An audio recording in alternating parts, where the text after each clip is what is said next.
Assalamualaikum class. This is Mohammad Hashim Zia and you guys are watching Netflix by Hashim Zia. बेटा आज की class के अंदर exercise number 7.7 को finally अपने मंतकी अंजाम पे पहुंचाएंगे और उसके बाद जस्ट एक छोटी सी एक्सरसाइज हमारे पास रिमेनिंग होगी। फाइनली चैप्टर नंबर 7 कंप्लीट हो जाएगा। एक्सरसाइज नंबर 7.7 को हम डिस्कस कर रहे थे। फर्स्ट ऑफ ऑल मैं पेश की माजरत कर लेता हूं भाई, मुझे बहुत सारी चीजें कवर करवानी होती हैं बेटा। अगर मैं इंटरमीडिएट के लेक्चर्स फोकस होकर डालना स्टार्ट कर दूं तो फिर एप्टीट्यूड के बच्चे परेशान हो जाते हैं। एनटीएस का भी टेस्ट आने वाले हैं, उसके ऊपर वर्किंग करनी होती है। इसके अलावा नस्ट के भी एडमिशन अनाउंस हो गए, मुझे उसके ऊपर भी बात करनी होती है। तो बेटा मेरी कोशिश होती है आप लोगों को ज्यादा से ज्यादा कोर्स कंटेंट प्रोवाइड कर सकूं। इसके अलावा अगर मैं किसी दिन लेक्चर नहीं डाल रहा होता तो भाई इसका ये मतलब नहीं होता मैं फारिग हूं। उसका मतलब ये होता है कि मैं ऑलरेडी बैक साइड पे बैठ के इस चीज पे वर्किंग कर रहा हूं। जैसे इंशाल्लाह ताला आने वाले दिनों में आप देखोगे मैं एक बहुत इंपॉर्टेंट प्लेलिस्ट लेकर आ रहा हूं आप लोगों के लिए, और वो इतनी इंपॉर्टेंट है और इतनी मजे की है कि आप हैरान रह जाओगे। आपको किसी कोचिंग सेंटर जाने की जरूरत नहीं पड़ेगी। वो लम्स के ऊपर है, एलकेट के ऊपर है, डिजिटल सेट के ऊपर है। बस दुआओं की जरूरत है, उसको बनाने के अंदर काम जारी है, क्योंकि प्रोडक्शन कॉस्ट बहुत ज्यादा होती है। आपको तो आइडिया नहीं होता। तो द पॉइंट इज दैट कि अगर मैं लेक्चर डिजाइन नहीं भी कर रहा होता तो बैक साइड के ऊपर बैठ के अगर मैं लेक्चर किसी यूट्यूब पर नहीं डाल रहा तो उसका मतलब ये कि भाई बैक साइड पे बैठ के मैं किसी और कंटेंट के ऊपर वर्किंग कर रहा हूँ, क्योंकि बहुत सारी चीजों के ऊपर आपको वर्किंग करनी होती है। तो ये रीजन होता है कि भाई मैं तो कोशिश करता हूँ कि हफ्ते में 3 दिन 4 दिन लेक्चर्स डाल दूं इंटरमीडिएट साइड के, और बाकी दिन में लाजमी तौर के ऊपर एप्टीट्यूड साइड के लेक्चर्स तो लाजमी डालूं। तो खैर ये छोटी सी बात थी, मैंने सोचा आपसे डिस्कस कर लूं स्टार्टिंग के अंदर। तो खैर वापस आते हैं, एक्सरसाइज नंबर 7.7 को आज की क्लास में एंड करेंगे। बेटा आज की क्लास में जिस टॉपिक को हम डिस्कस करने वाले हैं ये है क्वेश्चन नंबर 3। क्वेश्चन नंबर 3 के अंदर एग्जामिनर क्या कह रहा है, by the way basic concept है। एग्जामिनर कह रहे हैं कि भाई prove by the method of the area of a triangle that following points are collinear. देखो बेटा कॉलिनियर पॉइंट्स का मतलब क्या होता है। सबसे पहले तो आपको ये बात मालूम होनी चाहिए कि दुनिया के अंदर कॉलिनियर पॉइंट्स कहते किसे हैं। याद रखिएगा कभी भी अगर एक प्लेन के ऊपर, कभी भी दुनिया के अंदर अगर एक प्लेन के ऊपर 3 पॉइंट्स एग्जिस्ट करते हो, सही है ना, हम 3 पॉइंट से बात कर रहे हैं, नंबर ऑफ पॉइंट्स से जिक्र नहीं कर रहे हैं, हम सिर्फ 3 पॉइंट्स। अगर मेरे पास एक प्लेन के ऊपर, एक स्ट्रेट प्लेन के ऊपर क्या एग्जिस्ट कर रहे हैं, पॉइंट्स एग्जिस्ट कर रहे हैं, तो ऐसे पॉइंट्स को हम कहते हैं कॉलिनियर पॉइंट्स का होना। और इन पॉइंट्स की खास बात क्या होती है कि slope of A B is always equal to slope of A C. ये चीज मैंने ऑलरेडी आपको पढ़ाई हुई है।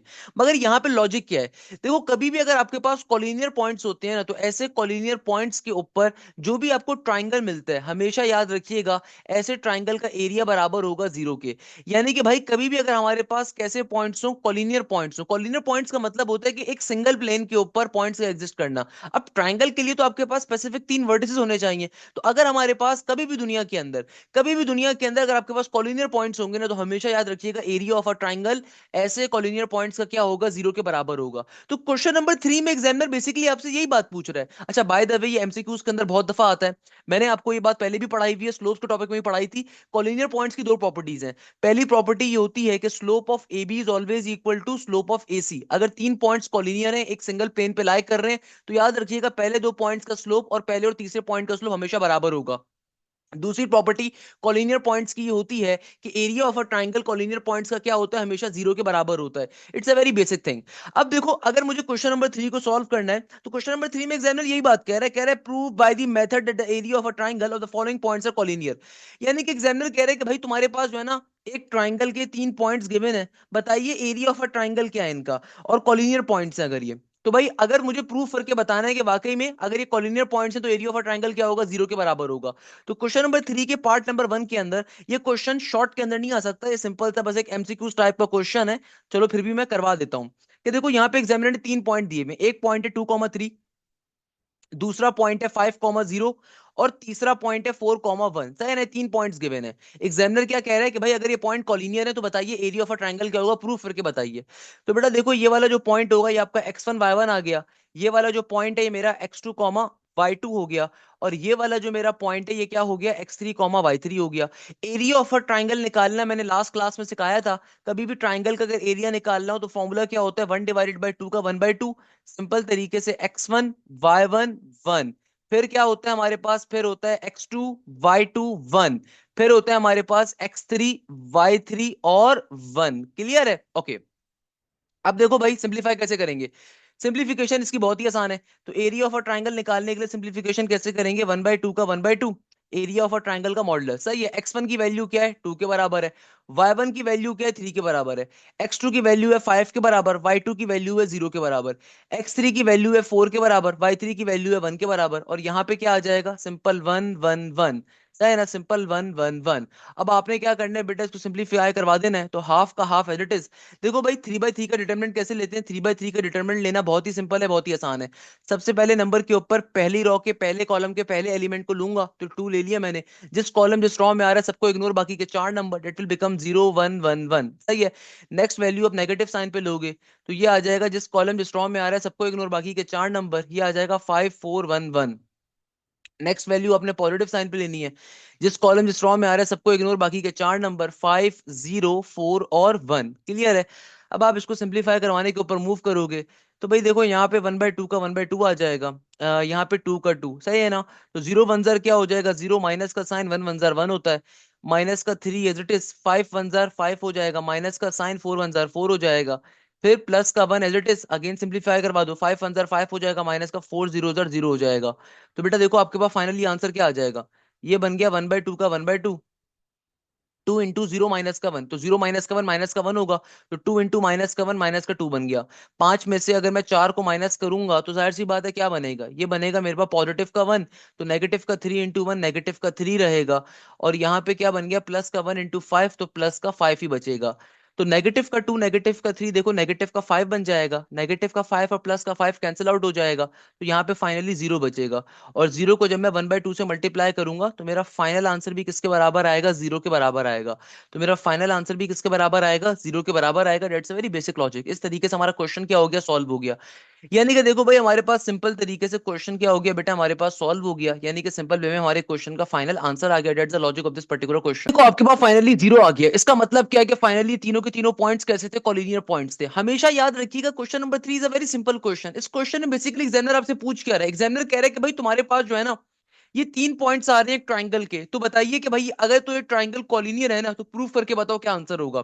हमेशा याद रखिएगा अगर कॉलिनियर पॉइंट्स होंगे तो एरिया ऑफ अ ट्राइंगल किसके बराबर होता है, 0 के।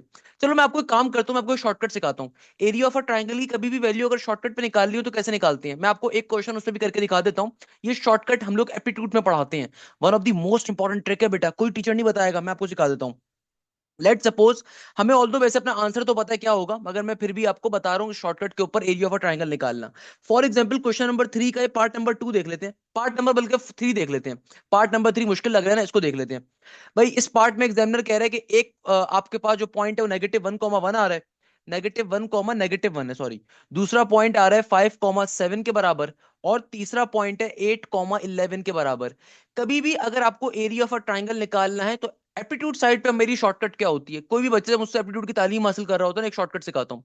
सबसे पहले नंबर के ऊपर इन तीनों पॉइंट्स को तरीके से लिख दो। देखो पहला वर्टेक्स क्या है, नेगेटिव का 1,-1, दूसरा वर्टेक्स क्या है 5,7, तीसरा वर्टेक्स क्या है 8,11। पहला काम क्या किया, बारी बारी तीनों वर्टिसेस को तार दिया। कभी भी एरिया ऑफ अ ट्राइंगल निकालनी है उसकी बिलियन डॉलर्स की शॉर्टकट है, अपने कोचिंग में जाके पूछिएगा, एकेडमी के अंदर कोई किसी टीचर ने नहीं पढ़ाई होगी। क्या शॉर्टकट है, पहले नंबर के ऊपर तीनों वर्टिसेस को तार दिया। अब जो सबसे पहले वाला वर्टेक्स है ना, इसको एक दफा दोबारा कॉपी डाउन कर दो, इसको एक दफा क्या करो, दोबारा कॉपी डाउन कर दो, कर दिया। अब क्या करना है, देखो ये डायगनली लाइन ड्रॉ करो, ऐसे डायगनली लाइंस को ड्रॉ कर दो, डायगनली क्या कर दो, लाइंस को ड्रॉ कर दो। अब करना क्या है, सबसे पहले एक ऐसी लाइन बनाओ, नीचे डिवीजन में 2 का 2।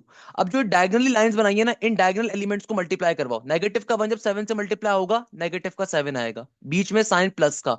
5 जाके 11 से मल्टीप्लाई होगा, आ जाएगा बीच में 55। 8 जाके -1 से मल्टीप्लाई होगा, नेगेटिव का 8 आ जाएगा। क्लियर है, क्या आ जाएगा, नेगेटिव का 8। बीच में हमेशा साइन पॉजिटिव का आएगा, अनलेस एंड अनटिल यहाँ पे खुद को नेगेटिव आ रहा हो तो अलग बात है। -1 इंटू 7 -7 हो गया, प्लस का साइन 5 इंटू 11 55 हो गया, 8 इंटू -1 नेगेटिव का 8 होगा, तो प्लस माइनस का -8 हो गया, सही है। यहां पे जो नेगेटिव साइन है ना फॉर्मूले का है, याद रखिएगा शॉर्टकट का नेगेटिव साइन है। अब आपने क्या करना है, अब आपने टर्म्स को नॉन डायगनली मल्टीप्लाई करवाना है, ऐसे करके मल्टीप्लाई करवाना है। देखो 5 इंटू नेगेटिव का 1 क्या बन गया, नेगेटिव का 5 बन गया। 8 इंटू 7 किसके बराबर होता है, हम सबको पता है कि भाई 7 इंटू 8 किसके बराबर होता है, 56 के बराबर होता है, क्योंकि दोनों के दोनों पॉजिटिव में प्लस का 56 हो गया।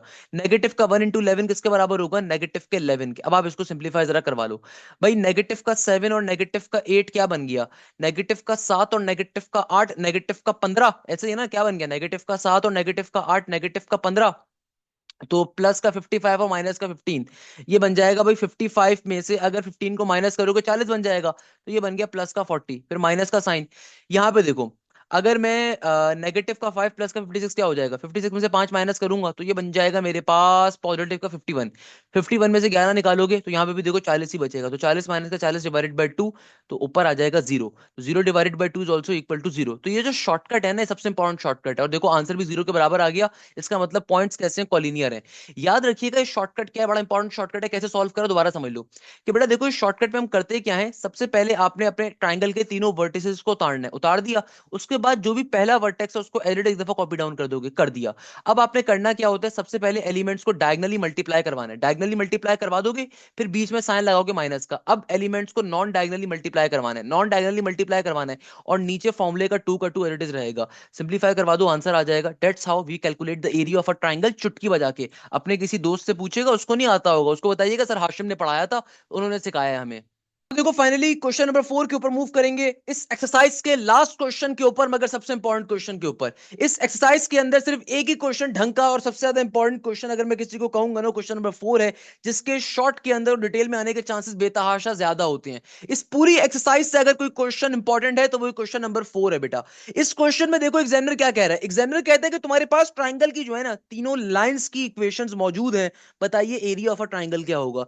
A typical behaviour of the examiner, examiner क्या फरमा रहा है कि भाई मैं तुम्हें ट्राइंगल की जो है ना, मैं ट्राइंगल की तुम्हें तीनों साइड्स की इक्वेशन दे रहा हूं, बताइए एरिया ऑफ अ ट्राइंगल क्या है। बेटा ये वाले क्वेश्चन मार्क कर लो, बिलियन डॉलर्स के क्वेश्चन है, डिटेल में भी आते हैं, शॉर्ट में भी आते हैं। इन क्वेश्चंस के अंदर बेसिकली एग्जामिनर ने देखो क्या कहा हुआ है, एग्जामिनर कह रहा है कि तुम्हारे पास जो ट्राइंगल है ना, उसकी मैं तीनों साइड्स की इक्वेशन बता रहा हूं। तो पहली वाली साइड की देखो इक्वेशन क्या है, ये आ रही है y इज इक्वल टू 0, सही है ना। दूसरी वाली साइड की इक्वेशन क्या है, y is equal to 2x। तीसरी वाली साइड की इक्वेशन क्या है, y is equal to 6x plus का 5। तो सॉल्व कैसे करना है, हमसे एग्जामिनर कह रहा है एरिया ऑफ अ ट्राइंगल निकालना है। अब जाहिर सी बात है, एरिया ऑफ अ ट्राइंगल निकालने के लिए मुझे तीनों वर्टिसेस की वैल्यूज चाहिए, मगर हमारे पास तो वर्टिसेस ही नहीं है, हमारे पास तो वर्टिसेस नहीं है, हमें तो साइड्स की इक्वेशन गिवन है। तो हम सॉल्व कैसे करते हैं इन क्वेश्चंस को, कि पहले आप इन साइड्स को आपस में सब्स्टिट्यूट करवा के पॉइंट्स निकालोगे। यानी कि फॉर एग्जांपल, अगर मुझे ये वाला पॉइंट चाहिए तो मैं इस साइड को और इस साइड को आपस में सिंप्लीफाई करवाऊंगा, तो इस पॉइंट की वैल्यू निकाल लूंगा एक्स और वाई की। सिमिलरली अगर मुझे ये वाला पॉइंट चाहिए तो मैं इस साइड और इस साइड को आपस में सिंप्लीफाई करवाऊंगा, तो मेरे पास इस पॉइंट की वैल्यू आएगी। सिमिलरली अगर मुझे ये वाला पॉइंट चाहिए तो मैं इस और इस साइड की इक्वेशन को आपस में सिंप्लीफाई करवाऊंगा, तो मुझे इस पॉइंट की वैल्यू मिलेगी। और जब पॉइंट की वैल्यू मिल जाएगी, जब तमाम पॉइंट्स की वैल्यूज आ जाएंगी, फिर एरिया ऑफ अ ट्राइंगल निकालोगे। तो समझ में आ रहा है, क्वेश्चन लेंदी है, तभी तो क्वेश्चन 5 नंबर के लिए आता है। One of the most important question है बेटा, मार्क कर लीजिए। कैसा क्वेश्चन है, मोस्ट इंपॉर्टेंट क्वेश्चन है। कैसा क्वेश्चन है, मोस्ट इंपॉर्टेंट क्वेश्चन है। तो भाई तरीके से बैठ के सिंप्लीफाई करना है, सॉल्व करना है। कैसे सॉल्व करेंगे, क्या लॉजिक है, क्या पैटर्न है। सबसे पहले देखो, आप इसको आपस में मार्किंग कर लो। इसको मैं वर्टेक्स ए कहता हूं, इसको मैं वर्टेक्स बी कहता हूं, इसको मैं वर्टेक्स सी कह देता हूं, क्लियर है।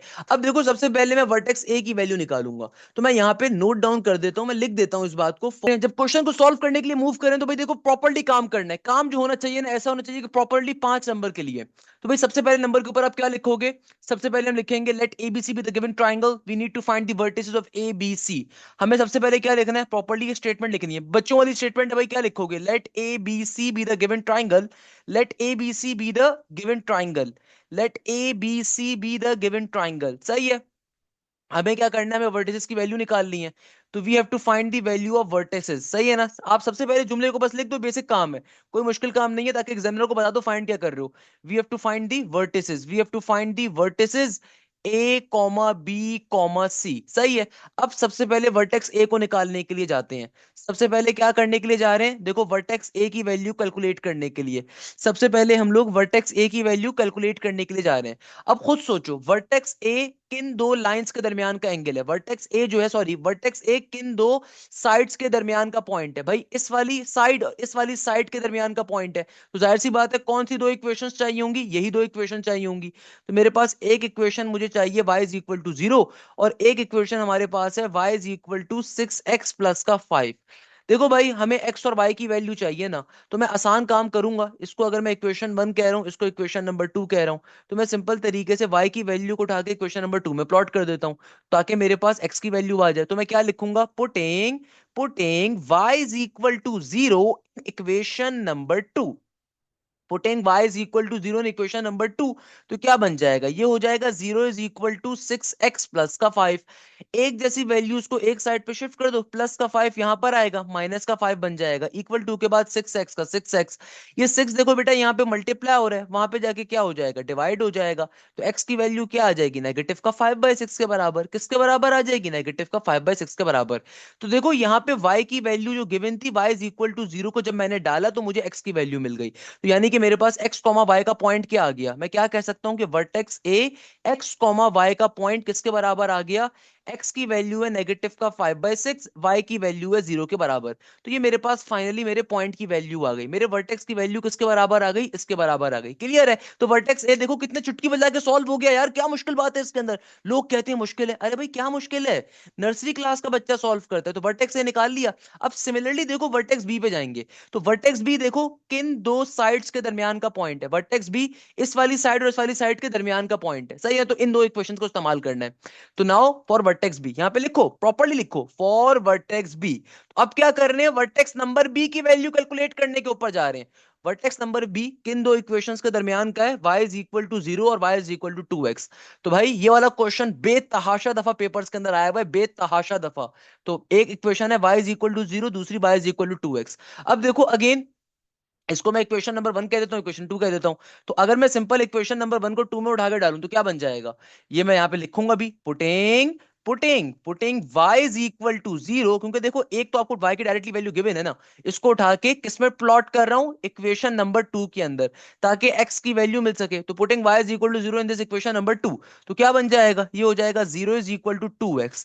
तो बेटा 2 देखो यहाँ पे मल्टीप्लाई हो रहा है, वहां पे आके डिवाइड हो जाएगा, तो 0 divided by 2 is also equal to 0। दुनिया में कोई भी टर्म अगर 0 से डिवाइड हो रही हो तो 0 ही बन जाती है। तो x की वैल्यू भी किसके बराबर आ गई, x की वैल्यू भी आ गई 0 के बराबर।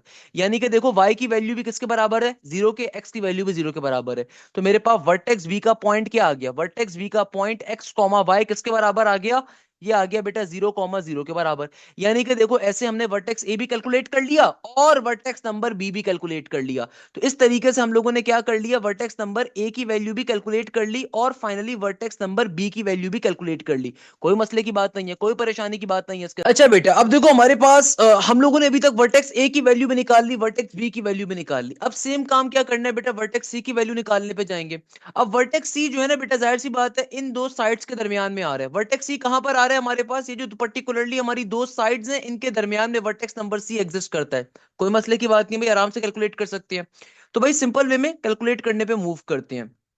तो मैं क्या लिखूंगा, नाउ फॉर वर्टेक्स सी, तो भाई सिंपल तरीके से वर्टेक्स नंबर सी की वैल्यू कैलकुलेट करने पे मूव करेंगे।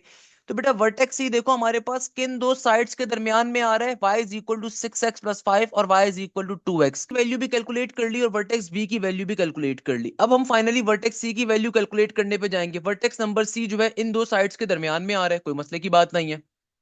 सिंपल तरीके से मैं यहाँ पे क्या लिखता हूँ, for vertex C, for vertex C, तो वर्टेक्स नंबर सी के ऊपर मूव कर जाएंगे। वर्टेक्स नंबर सी के किन दो इक्वेशंस के दरमियान में आ रहा है, एक तो y इज इक्वल टू, ये 2x वाली इक्वेशन है, और दूसरी इक्वेशन हमारे पास है सिंपल तरीके से कौन सी, y is equal to 6x plus का 5 वाली।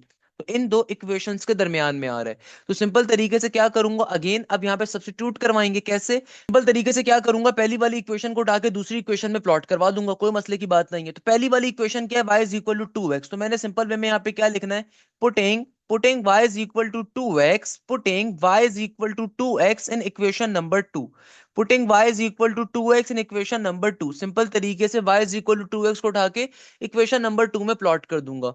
तो बेटा देखो ये क्या बन जाएगा, ये हो जाएगा मेरे पास y की जगह पे आ जाएगा 2x इक्वल टू के बाद सिंपल 6x प्लस का 5।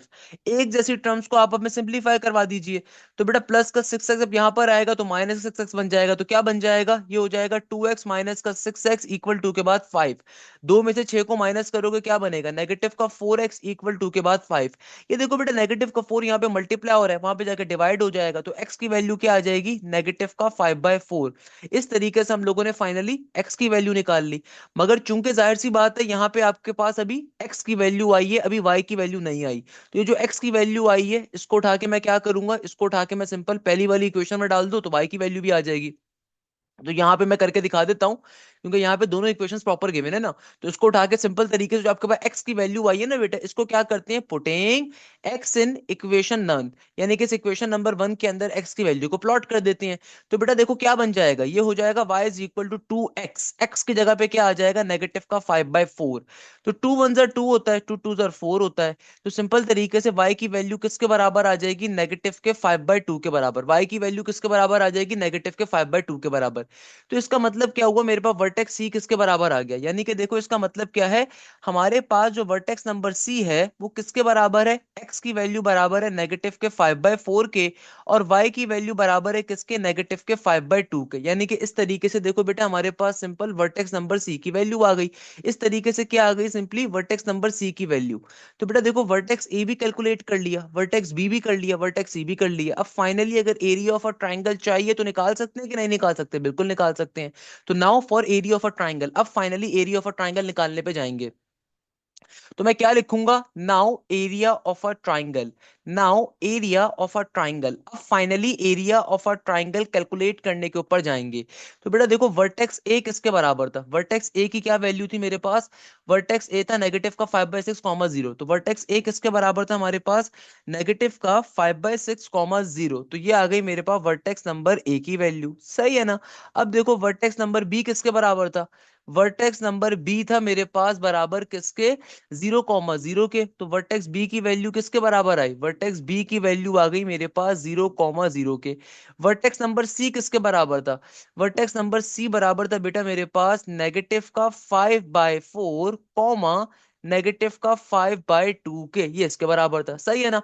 अब आपने करना क्या, simple area of a triangle का फॉर्मूला अप्लाई करूंगा। तो पहला वाला पॉइंट है x1 y1, दूसरा वाला पॉइंट है x2 y2, तीसरा वाला पॉइंट आ रहा है मेरे पास x3 y3। Area of a triangle calculate करने पे मूव करेंगे। तो हमारे पास एरिया ऑफ अ ट्राइंगल का फॉर्मूला जो होता है, लिख देता हूं मैं यहाँ पे, एरिया ऑफ अ ट्राइंगल का सिंपल फॉर्मूला क्या होता है, हाफ का हाफ एज इट इज, आगे क्या है मॉडुलस का सिंबल, फिर x1 y1 1, आगे क्या होता है बेटा x2 y2 1, फिर आगे क्या होता है बेटा x3 y3 1। तो this is basically the formula for the formula for the area of a triangle. अब देखो क्वेश्चन कैसे सॉल्व करेंगे, क्वेश्चन सॉल्व करने की हमारी स्ट्रेटेजी क्या है, सिंपल तरीके से हम लोगों ने यहाँ पे लिखना है area of a triangle is equal to, सही है, 1/2 का 1/2 लिखेंगे। आगे क्या करेंगे, देखो x1 की वैल्यू किसके बराबर है, x1 बराबर है हमारे पास -5/6 के, x2 किसके बराबर है 0 के। सिमिलरली देखो बेटा x3 किसके बराबर है, x3 बराबर है -5/4 के, सही है। y1 देखो बेटा y1 किसके बराबर है, y1 बराबर है 0 के। y2 भी किसके बराबर है, y2 बराबर है 0 के, y3 बराबर है -5/2 के। यहाँ पे क्या आ जाएगा 1 1 1, क्लियर है। अब देखो ये हमने सिंपल तरीके से यहाँ पे क्या लेना है, यहाँ पे हम लोगों ने सिंपल तरीके से डिटर्मिनेंट को अप्लाई करवाना है। तो बेटा देखो यहाँ पे simple area of a triangle का फॉर्मूला इक्वल टू का साइन हाफ का हाफ, सही है। देखो जो पहली वाली वैल्यू है ना, सिंपल मैं उसको लिखूंगा -5/6। जिस कॉलम जिस रो में आ रहा है सब इग्नोर, बाकी के चार नंबर, -5/2, फिर 1 और फिर 1, सही है। नेक्स्ट वैल्यू आपके पास क्या है, फर्स्ट कॉलम की फर्स्ट रो की सेकंड वैल्यू आ रही है 0।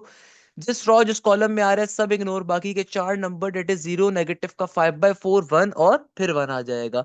नेक्स्ट वैल्यू आपके पास पॉजिटिव के ऊपर आ जाएगी, तो बन गया प्लस का 1, और अगेन यहाँ पे क्या आ जाएगा 0, -5/4, फिर 0, -5/2। तो इस तरीके से हम लोगों ने इसको सिंप्लीफाई करवा देना है। अब देखो बेटा कैसे सिंप्लीफाई करवाओगे, ये हो गया हाफ का हाफ एज इट इज, सही है ना। यहाँ पे आ जाएगा -5/6, सही है। फर्दर सिंप्लीफाई कैसे करवाएंगे, देखो डिटर्मिनेंट को ओपन कैसे करते हैं, 2/2, 0 1 0 हो गया, माइनस का साइन फॉर्मूले का, -5/2 जब 1 से मल्टीप्लाई होगा तो नेगेटिव नेगेटिव पॉजिटिव का 5/2 बन जाएगा, क्लियर है। यहाँ पे देखो ये जीरो जो है ना अंदर वाली पूरी टर्म से मल्टीप्लाई होकर ये पूरी की पूरी टर्म वैसे जीरो हो जाएगी। यहाँ पे देखो ये नेगेटिव का 5/2 जीरो से मल्टीप्लाई होगा जीरो हो जाएगा, नेगेटिव का 5/4 जीरो से मल्टीप्लाई होगा ये भी जीरो होकर खत्म हो जाएगा, पूरा का पूरा ये भी जीरो हो रहा है। तो सिंपल तरीके से क्या बच रहा है, यहाँ पे आ गया हाफ का हाफ बाहर एज इट इज, ये नेगेटिव का 5/6 या प्लस के 5/2 से मल्टीप्लाई होगा तो क्या बनेगा, प्लस माइनस का minus, 5 5 is 25 and 6 2 is basically 12, 6 2 is basically 12। Clear है भाई, 6 × 2 किसके बराबर होता है, 12 के बराबर होता है। तो ये क्या बन गया, नेगेटिव का 25/12। फर्दर सिंप्लीफाई करूंगा तो क्या बन जाएगा, ये हो जाएगा नेगेटिव का 25, 12 × 2 किसके बराबर होता है, 12 को बेटा जब आप 2 से मल्टीप्लाई दो करोगे तो जाहिर सी बात है क्या बनेगा, ये बनेगा 24 के बराबर। किसके बराबर बनेगा, 24 के बराबर। और चूंकि मुझे ये बात मालूम है कि कभी भी एरिया हमारे पास नेगेटिव में नहीं हो सकता, तो हम इसको क्या करवा देंगे, पॉजिटिव में एग्जिस्ट करवा देंगे। तो फाइनली मेरे पास एरिया ऑफ अ ट्राइंगल का आंसर क्या आ जाएगा, ये आ जाएगा 25/24 के बराबर। क्वेश्चन हमारा फाइनली सॉल्व हो गया। That's the logic of this question. Question को एक दफा गो थ्रू कर लीजिए, क्वेश्चन कोई मुश्किल नहीं है, मैं दोबारा से रिपीट कर देता हूं। देखो इस क्वेश्चन की खास बात क्या है, आपको बेसिकली ट्राइंगल की तीनों साइड्स की इक्वेशन गिवन है। आपको क्या चीज गिवन है बेटा, आपको ट्राइंगल की तीनों साइड्स की इक्वेशंस गिवन है। जब कभी दुनिया के अंदर ट्राइंगल की तीनों साइड्स की इक्वेशन गिवन होंगी ना, तो कॉन्सेप्ट क्या होता है सॉल्व करने का, सॉल्व करने का भाई कॉन्सेप्ट ये होता है कि हम सिंपल तरीके से बारी बारी पहले वर्टिसेस की वैल्यूज को कैलकुलेट करते हैं। हम सबसे पहले नंबर के ऊपर क्या करते हैं, वर्टिसेस की वैल्यूज को कैलकुलेट करते हैं, और जैसे जैसे हमारे वर्टिसेस आ जाते हैं ना, उनको सिंपल तरीके से प्लॉट करने के बाद हम अपने आंसर को फाइंड आउट कर लेते हैं। यानी कि जब हमारे पास वर्टिसेस आ जाएंगे तो जाहिर सी बात है फिर तो एरिया ऑफ अ ट्राइंगल निकालना बच्चों का काम है। That's the logic of this particular concept. इस तरीके से फाइनली हमारा एक क्वेश्चन क्या हो जाएगा, सॉल्व हो जाएगा। हमने सेम इस पैटर्न को अप्लाई किया, इस तरीके से क्वेश्चन क्या हो गया बेटा, मेरे पास सिंप्लीफाई हो गया, मेरे पास सॉल्व हो गया। That's the simplest logic of this particular question. अच्छा क्वेश्चन नंबर 4 का पार्ट नंबर बी, आसान क्वेश्चन है उसको आप करोगे, मैं मुश्किल वाला पार्ट करवा देता हूं, पार्ट नंबर 3। क्वेश्चन नंबर 4 का पार्ट नंबर 3 अगेन पेपर के लिए बहुत इंपॉर्टेंट है, इसको मैं सॉल्व करवा देता हूं। मुश्किल पार्ट है ना, तो मुश्किल पार्ट मैं करवा दूंगा, सही है। अब देखो भाई, अगेन एग्जामिनर क्या कह रहा है, क्वेश्चन नंबर 4 के पार्ट नंबर 3 के अंदर एग्जामिनर कहते हैं भाई ट्राइंगल की तीनों साइड्स मैं आपको दे रहा हूं। पहली वाली साइड है y is equal to 2x+3, दूसरी साइड गिवन है आपको 2y प्लस का 3x = 3, और तीसरी साइड गिवन है मुझे x प्लस का y प्लस का 2 = 0। कैसे सॉल्व करेंगे, देखो भाई ये ट्राइंगल की आपको तीनों आपको साइड्स की इक्वेशन गिवन है। हम सबसे पहले इनके वर्टिसेस को कैलकुलेट करेंगे। Once we have the value of vertices, then उसके बाद सिंपल तरीके से क्वेश्चन सॉल्व करना हलवा है बेटा, हलवा है, सही है ना बेटा। सबसे पहले मगर क्या निकाला जाएगा, सबसे पहले वर्टिसेस की वैल्यू निकालेंगे। तो भाई अगेन सबसे पहले आप लिखोगे let A B C be the given triangle, we have to find the vertices A B and C. तो भाई सबसे पहले हम वर्टेक्स ए की वैल्यू निकालने के ऊपर जाएंगे। तो सबसे पहले मैं क्या लिखूंगा, फॉर वर्टेक्स ए। देखो भाई स्टार्टिंग की दोनों लाइनें वो मैं नहीं लिखवा रहा क्योंकि मैं ऑलरेडी ऊपर एक बार करके बता चुका हूं, तो आपने खुद से लिखनी है। Let A B C be the given triangle, we have to find the value of vertices A B and C. तो सबसे पहले वर्टेक्स ए की वैल्यू फाइंड करने पे मूव कर रहे हैं। अब देखो वर्टेक्स नंबर ए के अंदर मेरे पास वर्टेक्स नंबर ए ये वाला वर्टेक्स है। देखो ये किन दो इक्वेशंस के दरमियान का लाइन है, ये किन दो पर्टिकुलरली लाइंस के दरमियान का पॉइंट आ रहा है, ये आ रहा है y is equal to 2x+3, और दूसरी इक्वेशन क्या है, x प्लस वाई प्लस का 2 = 0। अब बच्चे बोलेंगे सर ये तो बहुत मुश्किल लग रहा है, अरे भाई क्या मुश्किल है, सिंपल तरीके से दोनों इक्वेशन को सब्स्टिट्यूट करवाएंगे, सही है ना। सिंपल वे में मैं क्या लिखता हूं, मैं लिखता हूं पुटिंग पुटिंग पहली वाली equation, putting y is equal to 2x+3 in above equation. तो y की इक्वेशन को उठा के इसमें हम सिंपल वे में प्लॉट कर देंगे, putting y is equal to 2x+3 in above equation. यानी कि देखो सिंपल तरीके से इसको प्लॉट करना है, तो क्या बन जाएगा, ये हो जाएगा x प्लस का y की जगह पे मैं इसको सब्स्टिट्यूट करवा रहा हूं, तो 2x प्लस का 3, आगे क्या है प्लस का 2 = 0। तो बेटा देखो क्या हो जाएगा, ये हो जाएगा x प्लस का 2x, इसको बल्कि डायरेक्टली सिंप्लीफाई करवा लो ना, x प्लस का 2x क्या बन जाएगा भाई, x प्लस का 2x होगा हमारे पास सिंपल तरीके से 3x के बराबर। किसके बराबर होगा, 3x के बराबर। प्लस का 3 प्लस का 2 क्या बन जाएगा, 5 बन जाएगा, = 0। यहां से अगर मुझे x की वैल्यू चाहिए तो प्लस का 5 दूसरी तरफ जाएगा, नेगेटिव का 5 बन जाएगा, 3 मल्टीप्लाई हो रहा है वहां पे जाके डिवाइड हो जाएगा, इसके बराबर आ जाएगी नेगेटिव के 5/3 के बराबर। तो यहां से देखो हमारे पास x की वैल्यू आ गई, ये हमारे पास क्या आ गई, x की वैल्यू। ये जो x की वैल्यू आई है अब इसको वापस उठा के अब आया इक्वेशन नंबर 1, आया इक्वेशन नंबर 2, किसी में भी डाल दोगे तो y का आंसर आ जाएगा। आसान वाली में डाल दो, आसान वाली इक्वेशन नंबर 1 लग रही है मुझे, सही है ना। तो सिंपल तरीके से अब इस x की वैल्यू को उठा के इक्वेशन नंबर 1 में प्लॉट बैक करवा दो, तो आपके पास क्या हो जाएगा, y की वैल्यू आ जाएगी। तो मैं क्या लिख सकता हूं यहाँ पे, मैं लिख सकता हूं putting putting x is equal to negative का 5/3 इन इक्वेशन नंबर 1। तो सिंपल वे में इक्वेशन नंबर 1 में इसको प्लॉट बैक करवा दो, क्या बन जाएगा, ये हो जाएगा y इज इक्वल टू 2 का 2, x की जगह पे x की वैल्यू नेगेटिव का 5/3, आगे क्या है प्लस का 3। इसको अगर ब्रैकेट को मैं ओपन करता हूँ, ये क्या बन जाएगा, नेगेटिव का 5 2 10, नीचे 3 का 3 प्लस का 3 एज इट इज। देखो अकॉर्डिंग टू मैथमेटिक्स आप यहाँ पे पहले एलसीएम लोगे, बेसिक एलसीएम कैसे लेते हैं, 3 के नीचे कुछ भी नहीं है तो 1 है, तो यहाँ पे सिंपल वे में क्रॉस मल्टीप्लाई करवा दो, ऊपर भी 3 से मल्टीप्लाई, नीचे भी 3 से मल्टीप्लाई, क्रॉस मल्टीप्लाई कर, सॉरी मैंने यहाँ पे मल्टीप्लाई डिवाइड मेथड को इस्तेमाल कर लिया। क्रॉस मल्टीप्लीकेशन मेथड क्या होता है, क्रॉस मल्टीप्लीकेशन मेथड ये होता है कि भाई आप इस टर्म को इससे मल्टीप्लाई करवाओ, इस टर्म को इससे करवाओ, इस टर्म को इससे करवाओ, यानी क्रॉस में मल्टीप्लीकेशन करवाओ।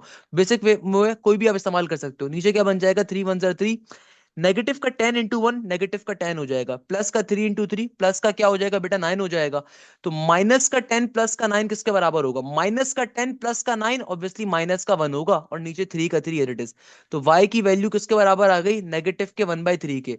तो मेरे पास यहां से पॉइंट क्या आ गया, मेरे पास सिंपल तरीके से वर्टेक्स ए का पॉइंट किसके बराबर आ गया, मैं क्या कह सकता हूं कि वर्टेक्स ए जो ये x कॉमा y है, ये किसके बराबर है, ये बराबर है नेगेटिव के 5/3 कॉमा नेगेटिव के 1/3 के। यानी कि मेरे पास ये वर्टेक्स ए का पॉइंट किसके बराबर है, वर्टेक्स ए का पॉइंट जो मेरे पास आ रहा है ये बराबर है नेगेटिव के 5/3 कॉमा 1/3 के। वैल्यू आ गई। देखो वर्टेक्स ए की वैल्यू निकालना बहुत सिंपल है, जिस तरह पहले वाले क्वेश्चन को सॉल्व किया था सेम पैटर्न है, एक क्वेश्चन में अगर आपने समझ लिया सारे क्वेश्चन उसी पैटर्न में सॉल्व होंगे। तो इस तरीके से देखो वर्टेक्स ए मैंने सॉल्व कर लिया। अब मैं वर्टेक्स बी की वैल्यू निकालने पे जाऊंगा। वर्टेक्स बी देखो किन दो इक्वेशन से फॉर्म हो रहा है, वर्टेक्स बी फॉर्म हो रहा है मेरे पास इन दो इक्वेशन से, y is equal to 2x plus 3 से, और 2y plus 3x equal to 3 से। सही है ना, तो वर्टेक्स बी बनाने के लिए मुझे इन दो इक्वेशंस का सहारा लेना पड़ेगा। तो मैं सिंपल तरीके से यहाँ पे क्या लिखूंगा अब जाके, फॉर वर्टेक्स बी। अब देखो अब मुझे करना क्या है, अब मुझे करना है सिंपल तरीके से सेकंड वर्टेक्स की बात। तो अब मैं क्या लिखूंगा यहाँ पे, फॉर वर्टेक्स बी। तो अब फाइनली मैं वर्टेक्स बी की वैल्यू कैलकुलेट करने पे मूव करता हूं।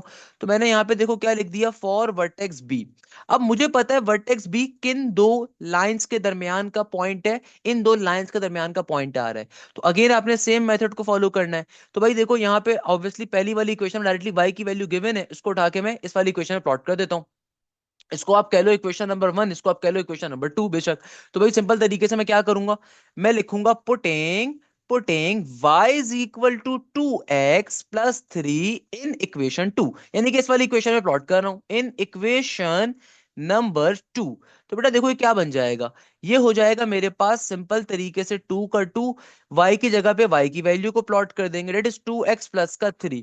आगे क्या है, आगे आ रहा है प्लस का 3x इक्वल 2 के बाद 3। सिंप्लीफाई इसको करवाएंगे तो क्या बन जाएगा, ये हो जाएगा 2, ये हो जाएगा 3। सही है, तो क्या बन जाएगा, 2 2 4x प्लस का 3 2 6, आगे हो जाएगा प्लस का 3x इक्वल 2 के बाद 3। तमाम वैल्यूज को सिंप्लीफाई अगर मैं करवा दूं तो 4x प्लस का 3x इसके बराबर होगा, 4 में 3 का इजाफा करोगे 6 7x बनेगा, और प्लस का 6 जब दूसरी तरफ भेजोगे माइनस का 6 हो जाएगा, 3 में से 6 को निकालोगे तो नेगेटिव का 3 बचेगा। 7 यहाँ पे मल्टीप्लाई हो रहा है, वहां पे डिवाइड हो जाएगा, तो x की वैल्यू क्या आ जाएगी, नेगेटिव के 3/7 के बराबर। सिंपल तरीके से बेटा x की वैल्यू आ गई, x की वैल्यू किसके बराबर आ गई, नेगेटिव के 3/7 के। जो भी x का आंसर आया है इसको दोनों इक्वेशन में से किसी में भी डालो, y का आंसर आ जाएगा।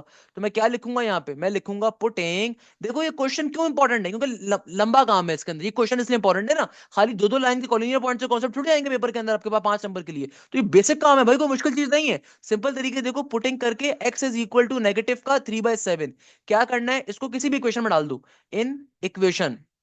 तो क्या बन जाएगा, ये हो जाएगा y इज इक्वल टू 2 का 2 एज इट इज, x की जगह पे x की वैल्यू डाल दी मैंने, x की वैल्यू क्या है, नेगेटिव का 3/7, आगे क्या है प्लस का 3, आगे क्या है बेटा सिंपल तरीके से प्लस का 3।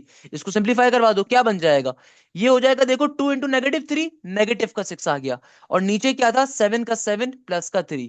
अच्छा अब देखो फर्दर सिंप्लीफाई कैसे करवाएं, 3 के नीचे कुछ भी नहीं है तो 1 तो होगा, कुछ हो ना हो भाई 1 तो लाजमी होता है। क्रॉस मल्टीप्लाई करवा दो, क्रॉस मल्टीप्लाई कैसे करवाते हैं, नीचे वाली टर्म नीचे मल्टीप्लाई होंगी, ये टर्म अपने क्रॉस में जाएगी, ये टर्म अपने क्रॉस में जाएगी, तो नीचे क्या बन जाएगा, 7 1 7, नेगेटिव का 6 इंटू 1 नेगेटिव का 6, 7 इंटू 3 7 3 जर क्या होता है, 7 2 जर 14, 7 3 जर इज 21। तो नेगेटिव का 6 प्लस का 21, नेगेटिव का 6 के अंदर अगर नेगेटिव का 6 प्लस का 21 क्या होगा, 15 के बराबर होगा, नॉर्मल सी बात है। तो y की वैल्यू किसके बराबर आ गई बेटा, पॉजिटिव के 15/7 के। तो यानी कि देखो यहां से आपको y की वैल्यू भी मिल गई। तो फाइनली आपके पास वर्टेक्स नंबर बी की वैल्यू आ गई, किसकी वैल्यू आ गई बेटा, वर्टेक्स नंबर बी की। तो vertex B x comma y का आंसर क्या आ गया, vertex B x comma y का आंसर आ गया नेगेटिव का 3/7 कॉमा 15/7 के बराबर। किसके बराबर आ गया? नेगेटिव का 3/7 कॉमा 15/7 के बराबर। तो इस तरीके से बेटा मेरा वर्टेक्स बी भी आ गया। अगेन अब वर्टेक्स सी निकालने पे जाएंगे। क्या कहा था मैंने भाई, कोई तो रीजन है ना क्वेश्चन पेपर में आता है। अब फाइनली वर्टेक्स सी निकालने जाऊंगा। वर्टेक्स सी के अंदर देखो किन दो इक्वेशन का काम है। वर्टेक्स सी के अंदर मेरे पास ये वाली इक्वेशन है और ये वाली इक्वेशन है। वर्टेक्स सी के अंदर हमारे पास ये वाली दोनों इक्वेशंस हैं।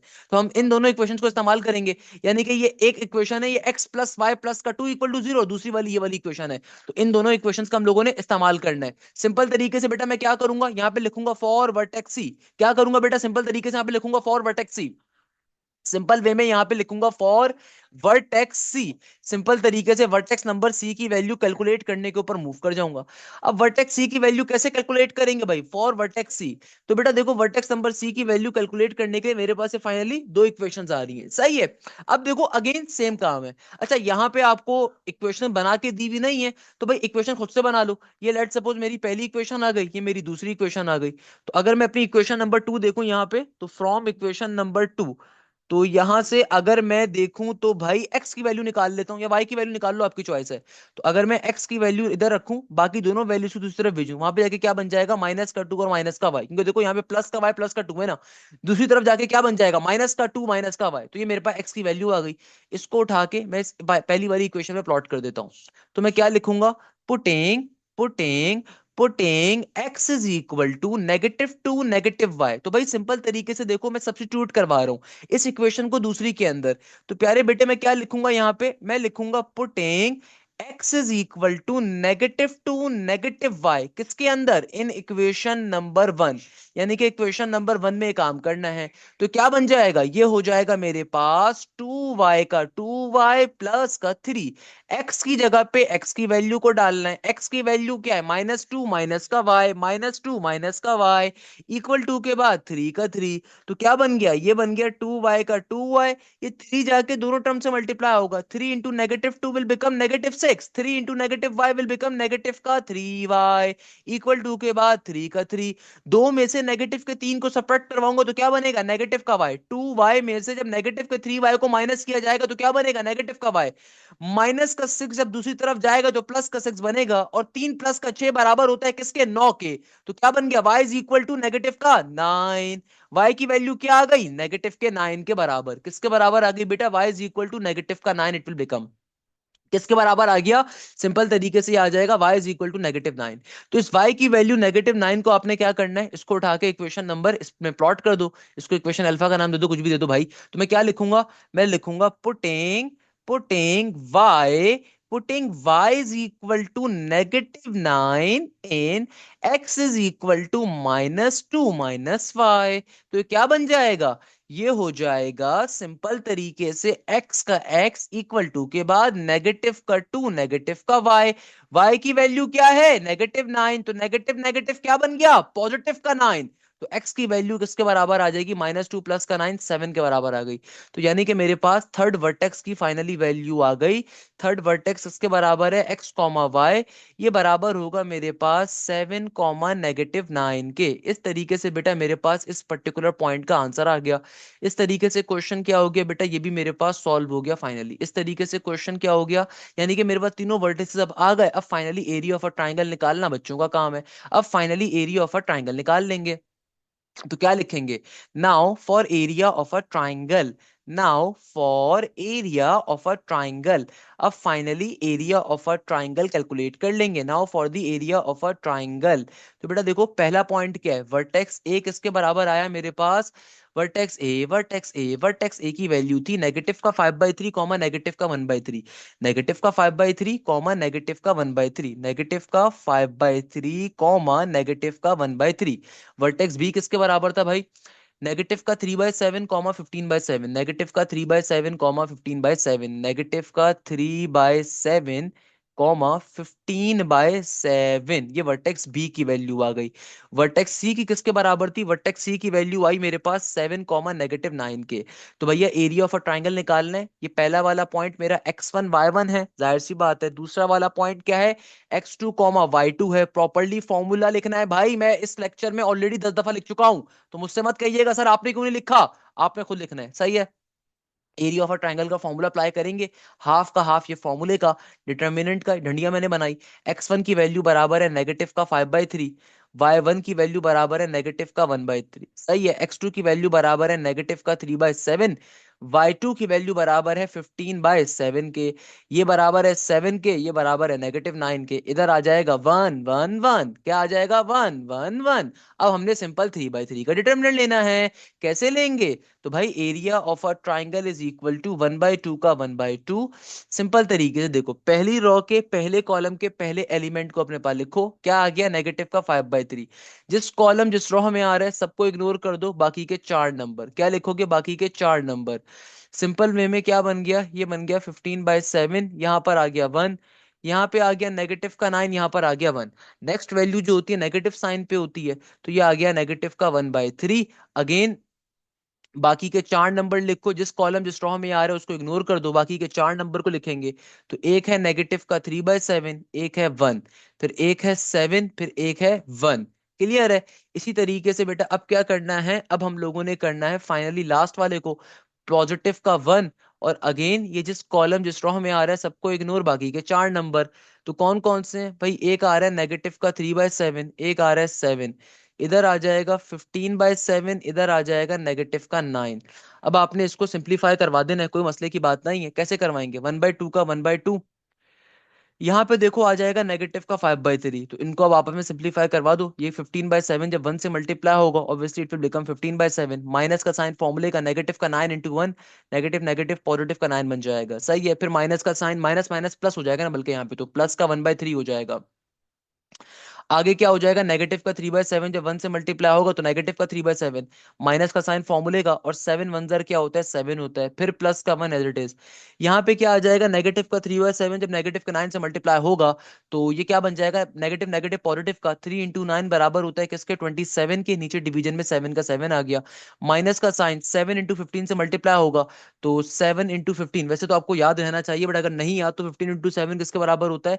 ये आ जाएगा, अबे डायरेक्टली वाले कैंसिल आउट हो जाएगा, है ना। एक सेकंड, 7 जब 15/7 से मल्टीप्लाई होगा, अरे जाहिर सी बात है 7 से 7 कट जाएगा। भाई 7 को अगर मैं मल्टीप्लाई करवाऊंगा 15/7 के साथ तो मिस्टर हाशिम में तो आप बेसिक मैथ्स आ गए ना, 7 से 7 कट जाएगा, सिंपल यहाँ पे 15 बच जाएगा, सही है ना, 15 बच जाएगा। अब आपके चूंकि कैलकुलेशन ऑलरेडी बहुत ज्यादा हो गई, तो मैं आपसे रिकमेंड करूंगा डायरेक्टली कैलकुलेटर के ऊपर इनको सॉल्व कर लो, फर्दर स्टेप्स को आपको फर्दर स्टेप शो करवाने की जरूरत नहीं है। कैसे? कि देखो पहले आप सिंपल कैलकुलेटर पे डालो 15/7 और इसको लिखो प्लस का 9, 15/7 आगे क्या लिखोगे? आगे लिखो प्लस का 9, ये आंसर आ गया 78/7। तो इसको डायरेक्टली मैं तो रिकमेंड करूंगा डायरेक्टली मल्टीप्लाई करवा दूं, क्योंकि ऑलरेडी इतने सारे स्टेप्स हमारे हो गए हैं। तो डायरेक्टली 5/3 से मल्टीप्लाई करवाऊंगा, ये बन गया मेरे पास नेगेटिव का 130/7 के बराबर। ओके, यहाँ पे देखो, यहाँ पे क्या है? यहाँ पे आ रहा है मेरे पास नेगेटिव का 3/7 को जब मैं माइनस करवाऊंगा 7 के साथ तो ये बन गया मेरे पास नेगेटिव का 52/7। इसको फिर मैं मल्टीप्लाई करवाऊंगा 1/3 के साथ तो ये मेरे पास आ जाएगा नेगेटिव का 52/51 के बराबर, सही है। और यहाँ पे मेरे पास फाइनली आ रहा है 27/7। इसको मैंने क्या करवाना है? माइनस करवाना है 15 के साथ, तो ये आ जाएगा मेरे पास 78/7। अब फाइनली इन तीनों को पहले तो आपस में सब्ट्रैक्ट करवाओ, जो भी ये काम फनकारी हो रही है, उसके बाद सिंपल 1/2 से मल्टीप्लाई। तो लीजिएगा जो भी आपका आंसर आएगा ना नेगेटिव के अंदर आएगा, मुझे लग रहा है नेगेटिव में आएगा, उसको पॉजिटिव में कन्वर्ट करवा के लिख लीजिएगा। जो भी आपका आंसर है इसको करेक्टली दफा चेक कर लीजिएगा, सही है ना। जो भी आपका आंसर है उसको करेक्टली फिर कर लीजिएगा पॉजिटिव के अंदर। वैसे 676/42 जो भी आपका आंसर आ रहा हो डेसिमल के अंदर आए किसमें भी है वो आपका करेक्ट होगा। असल चीज भाई आंसर निकालना नहीं है, असल चीज का कॉन्सेप्ट है, उसके सारे नंबर हैं। असल चीज इस पूरे के पूरे कॉन्सेप्ट के हैं। तो आई होप अब ये बात सबको क्लियर होगी। इसी क्वेश्चन के साथ एक्सरसाइज नंबर 7.7 अपने मंतकी अंजाम पे पहुंचती है। बेटा चैप्टर नंबर 7 काफी बड़ा चैप्टर है, I know this particular thing. Finally बस एक एक्सरसाइज रह गई है और उस एक्सरसाइज में होमोजीनियस इक्वेशंस के बारे में डिस्कस कर रहे होंगे। मगर आज की क्लास बड़ी इंपॉर्टेंट थी, क्योंकि आज की क्लास में हमने सबसे इंपॉर्टेंट क्वेश्चन को डिस्कस किया। इस क्वेश्चन की लॉजिक क्या होती है भाई? इस क्वेश्चन की लॉजिक ये कि कभी भी दुनिया के अंदर अगर एग्जामिनर आपसे कहता है ना कि आपको एक पर्टिकुलर ट्राइंगल के तीनों साइड्स की इक्वेशन गिवन है, एग्जामिनर आपसे कहता है कि भाई एरिया ऑफ अ ट्राइंगल क्या होगा, सबसे पहले क्या करोगे? सबसे पहले एरिया ऑफ अ ट्राइंगल निकालोगे, और उसको निकालने के लिए आपको वर्टिसेस की नीड पड़ेगी, तो वर्टिसेस सबसे पहले कैलकुलेट करने पड़ेंगे। तो once you have the value of the vertices and area of a triangle निकालना चुटकी बजाने का काम है, और क्वेश्चन हमारा इजीली सॉल्व हो जाएगा। That's the simplest logic of this particular question. यहीं पे मैं आज की क्लास को एंड करूंगा, इस उम्मीद के साथ कि आप जाएं जैसे खैरियत से होंगे। मुझे अपनी बहुत सारी दुआओं में याद रखिएगा। मेरा न्यू एप्टीट्यूड का बैच स्टार्ट हो रहा है 16 अक्टूबर से, तो आप उसको भी लाजमी तौर पर ज्वाइन अप कर सकते हैं। तो मैं रिकमेंड करूंगा लूंगा, तो ताकि सारी शॉर्टकट्स वहां पे हम बच्चों को सिखा रहे होते हैं, क्योंकि भाई aptitude is something different and the university level mathematics something different. तो आप कभी भी एप्टीट्यूड की मैथ्स को अगर पढ़ना चाहते हो और इंटरमीडिएट मैथ्स को पढ़ना चाहते हो, दोनों बड़ी डिफरेंट होती हैं बेटा। एप्टीट्यूड के अंदर शॉर्टकट्स होती हैं, एप्टीट्यूड के अंदर ट्रिक्स होती हैं, एप्टीट्यूड में कॉन्सेप्चुअल बातें होती हैं, वाइल इंटरमीडिएट मैथ्स के अंदर लंबे लंबे कॉन्सेप्ट होते हैं, लंबे लंबे ट्रिक्स होती हैं, लंबे लंबे पर्टिकुलरली आपको क्वेश्चन को सॉल्व करने के लिए पैराग्राफ बनाने पड़ते हैं। वाइल एप्टीट्यूड साइड पे सिंपल ट्रिक्स होती हैं, सिंपल ट्रिक्स के ऊपर हम क्वेश्चन को रेंडमली सॉल्व कर रहे होते हैं। यहीं पे इस क्लास को एंड करते हैं, इस उम्मीद के साथ कि आप जाएं जैसे खैरियत से होंगे। मुझे बहुत सारी दुआओं में याद रखिएगा। जज़ाक अल्लाह, thank you so much. Hashim Zia signing of.